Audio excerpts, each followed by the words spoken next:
We were talking about your photographic exhibition, I think. Hebden Through the Seasons. Yeah. So yeah, I did all those photographs, and that was very much a response to the land in Hebden. It's so powerful. Yeah. The land here and the environment, the impact it has on you. Well, when you came back from Botswana and you still had all the seed pods and all that sort of thing and the ideas of that, and you carried on doing that kind of work here, how did you feel about that without having the actual environment there to kind of inspire you? Was it just all going on in your head then? Yeah, it was still all inside me. Yeah. And I had a lot of photos, and so I carried on making new work like that. And then that was when I was making that transition into being self-employed, and when you're setting up a business you just work so hard. So that was when my artwork tailed off and I let my studio go. Right. And I'd been starting to use English materials in the work, English wood and collecting English seed pods, and I had lots of ideas for making similar work using British trees, and Yeah. but that work never happened. Right. Because earning a living took over, and setting up a business as a community Yeah. artist took over. The idea of using like natural materials then in your work, what does that mean for you? Well, the environment has always been a theme. When I was travelling as a photographer, I was photographing the environment, and environmental issues were important, and all the slide libraries I've been to were environmental libraries.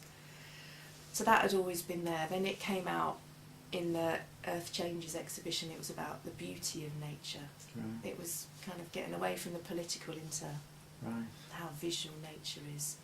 So there's always been that thread of environment going through, and wanting to use very natural materials, and Right. trying to avoid chemical processes, which in photography is impossible. And a lot of artwork is also very difficult. And a lot of the work I do now as a community artist is with recycling, so that theme of the environment is still there. Right. Workshops with kids about plastic recycling, paper making, using found objects in artwork. Right. So when you set up your business and you gave up your studio, what kind of business was it that you were self-employed as? As a community artist, I was freelancing, Right. mostly working for arts organisations, delivering arts projects for them. Other times I'd work directly with groups, Right. facilitating arts projects. So when you say you worked with arts organisations, like what? You know? I did a lot of work for Action Factory in Blackburn. Right. So all of that work was across in East Lancashire, Blackburn and Burnley. So were you the art aspect of a kind of a theatre? Were they a theatre group? Or? No, they're predominantly visual arts. They're still going, Right. and they were a very big company then. You know, they had a lot of funding. They were well resourced with staff. They had a great big building. They're a very dynamic company, and they Right. worked with a lot of artists. There's a lot of artists in Hebden that worked for them. Right. I started working for them through other friends in Hebden that worked there. I see. So Right. lots of us were driving a 50-mile round trip to work in East Lancashire. Right. So how long were you self-employed? Is that carried on and on? Yeah, I'm still self-employed. It's been 11 years now, Right. and I've mixed it with other work. I got into project management through Action Factory, Right. and then after I had my daughter, I didn't want to be doing that travelling. I wanted my work to be based in Calderdale and as locally as possible. Right. So then I got the job working for Heads. What's Heads? Heads was a community arts organisation in Hebden, very small, set up by John Lyons and Jean Rees, and they had the Hourglass Gallery, and then they developed the community arm of what John did really as his work as an artist. Then they got some Arts Council funding and pulled out and put paid staff in. So that's the time that I came to work there. Right. So Heads was making the transition between being a volunteer-led organisation that was very much the vision of two individuals Yeah. into becoming a professional arts organisation, albeit a very small one. Right. So we had lots of policies to write, and that's the best way you learn, when you're thrown in at the deep end and you have to make it up as you're going along. So yeah, a steep learning curve. So was this community arts, or was it in education as well? Or? The mission statement that we inherited was to use arts to educate. Right. So we carried that on, but we took it out into the community more. We diversified the type of groups we were working with.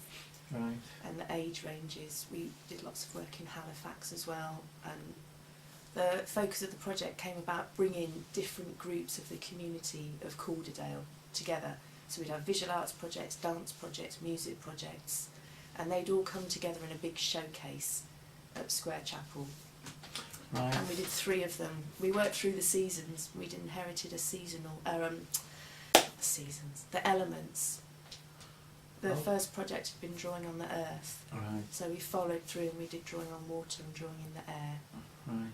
And then before we had time to drawing with fire, we just couldn't get any more funding. Right. That's when the cuts had come in and loads of arts organisations were losing funding, and it was easier just to shut down the organisation than keep staggering on with no funding. Right. But after we finished with the elements, I think fire never happened, because then we got drawn into the parade Right. and working with Thingamajig Theatre. So we partnered Thingamajig to help. This was the handheld. Hebden Bridge Handmade Parade. Right. So Heads was there partnering Thingamajig. The idea came from Andrew Kim. I'd always wanted to revitalise the carnival in Hebden. So when Andrew came with that idea, I was like, yeah, come on, let's do it. So that was how the parade was born, out of Thingamajig and Heads. Well, you changed it really, because that parade happened every year and had done for many, many years, but not the handheld aspect of it. And you transformed it all, really, didn't you? And that's Andrew's vision. That's, Yeah. you know, handmade art with no logos, no publicity. It's not a vehicle for commercial sponsorship. It's about art made by people, which is very much how Heads was working. So the 2 philosophies fitted well together. Yeah. And then the Handmade Parade now has gone from strength to strength in its own right.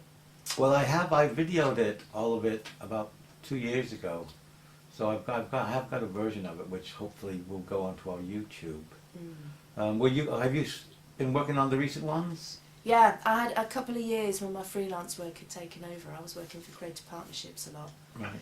And just the time frame of the year clashed, and I wasn't involved with the parade very much. Right.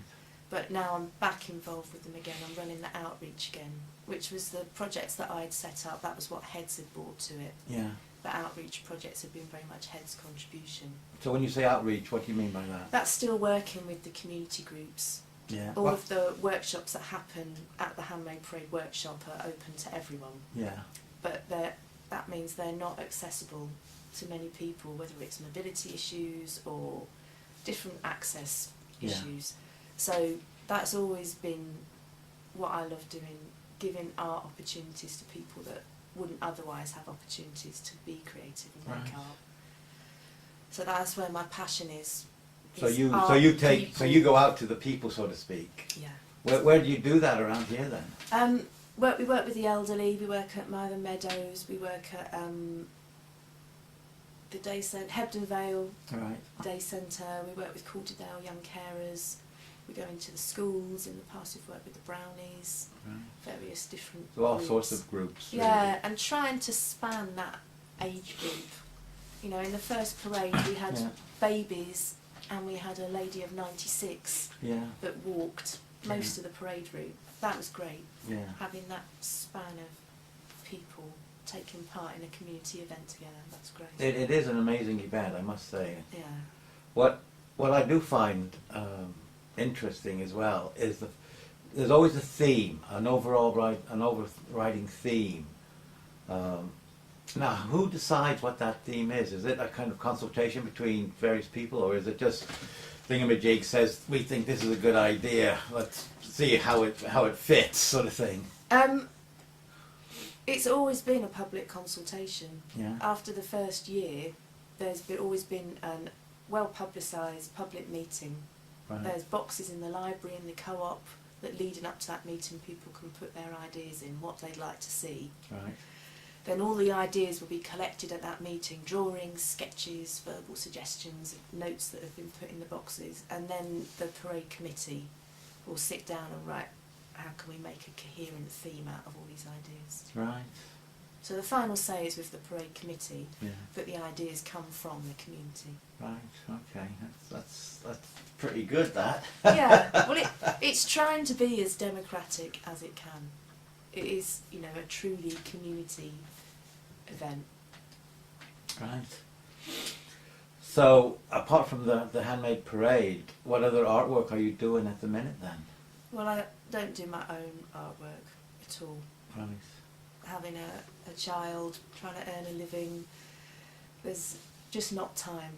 Right. But I went round Open Studios a couple of Christmases ago and thought, why is there so many women in their late 50s and 60s? They just are so represented as a group. And then I reflected on it and I thought, it's because their kids have gone. Right. They've done their mothering and their work life, and now they've got the time to devote to their own artwork. Right. So I'm kind of reassured by that one day, when my daughter's gone and, you know, doesn't need me as much anymore, Yeah. then I'll be able to have a studio again and get back into my own work. Right.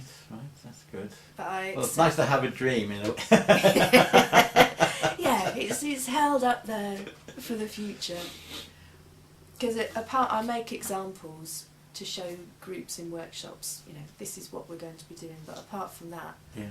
I'm very rarely. So, what kind of workshops are you doing then? Just recently, I've worked more with schools. Right. With the funding cuts, community arts it's an industry under threat. Yeah. It really is. It's everyone I know that earns a living as a community artist has got very little work at the moment. You know, it relies on public sector funding Yeah. or investment funding from charitable trusts. There's very little money there. It's not a priority. Yeah. Healthcare is always going to come before creativity, sadly. Yeah. Even though I think you can prevent a lot of health issues by using creativity, particularly Arts for Health, which does seem to be keeping its funding more than any other area, which is reassuring. Yeah. That people do realise that art will keep you healthy. Yeah. So that's good. So most of my work in the last year has been with schools, because Right. they can cobble together bits of money and nothing's as well paid as it was before. Yeah. I do a lot of work for free. Yeah. You know, a couple of days might be paid, and in order to do a good project I'll do 3 or 4 extra days unpaid, Yeah. because it's about keeping your reputation going. Yeah. And a lot of schools don't have much money, so it's good I do recycling projects. I've just done a playground project in Halifax. I think I spent £40 on materials, and we worked with 3 classes. That's fantastic. Yeah, they were pleased. Yeah. And we used old bike wheels that the parents brought in, Yeah. and the kids all collected bottle tops and plastic waste, Yeah. and we did weaving, and we strung up different things and made kind of mandalas All right. onto the bike wheels, Very nice. and then we've displayed them on the fence of the school playground.